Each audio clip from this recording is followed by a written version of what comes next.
এটা হচ্ছে আমাদের সকলের চেনা পরিচিত একটা শহর। এটা হলো নারায়ণগঞ্জ চাষাঢ়া প্ল্যাটফর্ম। তো এই চাষাঢ়া প্ল্যাটফর্মে যে ওভারপ্ল্যান দুটা ব্রিজ হয়েছে, তো ব্রিজের নিচেই একটা মাদক স্পট আছে। সেখানে নানান ধরনের প্রযুক্তি পাওয়া যায়, যেমন গাঁজা, ইয়াবা, শহর থেকে এভরিথিং সকল ধরনের নেশা পাওয়া যায়। তো এটা কোনো আইনের আওতায় পড়ছে কিনা সেটা বলতে পারছি না, বাট এখানে আমি দৈনিক আসা যাওয়া করি, তো রাত্রেও দেখি দিনেও দেখি। তো দিনটা 24 ঘন্টায় আর কি এই স্পটটা খোলা থাকে, হচ্ছে 12টার পর হয়তো অফ থাকে, আবার সকাল ভোর থেকেই রানিং হয়।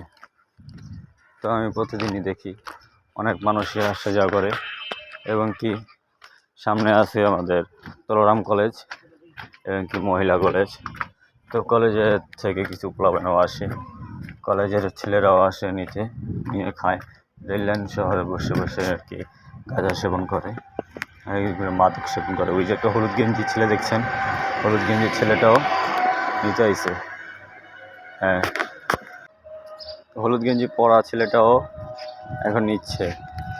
কী নিচ্ছে তা বলতে পারছি না সঠিকভাবে, কারণ আমার ক্যামেরাটা তো ঘোলা, তো মোবাইল ফোন দিয়ে ভিডিও করা, তাই একটু জুম করার চেষ্টা করতেছি।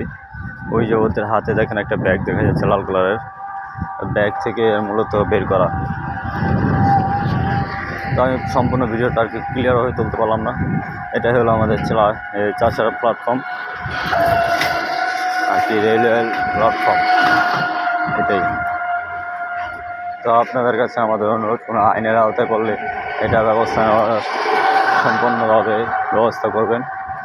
যদি কারো